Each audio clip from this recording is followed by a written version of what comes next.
Hi brothers and sisters, it's me study with Janda.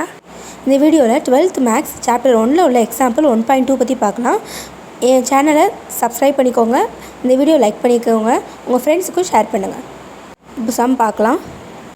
If A is equal to ஒரு matrix கொடுத்துட்டு it's not சிகுலராக இருந்தால் fine A inverse கேட்டிருக்காங்க. இது எப்படி பண்ணலான்னு பார்க்கலாமா? ஃபஸ்ட்டு நம்ம கொடுத்துருக்க மேட்ரிக்ஸை எழுதிக்கோங்க. அதுக்கப்புறமா இஸ் நான் சிங்குலர் மேட்ரிக்ஸுங்கிறத கொடுத்துடணும். ஏன்னா அவங்க கொடுத்துருந்தாங்களே கொடுத்துடணும். அதுக்கப்புறம் ஏ இன்வர்ஸ் கண்டுபிடிக்கணும். ஏ இன்வர்ஸ் எப்படி கண்டுபிடிக்கணுங்கிற ஃபார்முலா தான் இது. 1/mod of A into adj A. Modulus of ஏங்கிறது என்னது? ரெண்டு டயகனலையும் மல்டிபிள் பண்ணி இந்த ரெண்டு டயகனலையும் மல்டிபிள் பண்ணி மைனஸ் பண்ணணும். அவ்வளோதான். இந்த பண்ணியிருக்கேன்னா modulus of AC equal to AD minus BC. அதுக்கப்புறமா அட்ஜு கண்டுபிடிக்கணும். அட்ஜு எப்படி கண்டுபிடிக்கணுங்கன்னா இதுதான் ஏ இதோட அட்ஜிஏ கண்டுபிடிக்க வரும். அப்போ என்னென்னா இந்த ரெண்டையும் பிளேஸ் சேஞ்ச் பண்ணணும். இந்த டி இங்கே போகணும், ஏ இங்கே வரணும். அதுக்கப்புறமா இந்த டயகனலில் வந்து சைனை சேஞ்ச் பண்ணணும். அப்போ இங்கே என்னாகும்? Minus B minus C.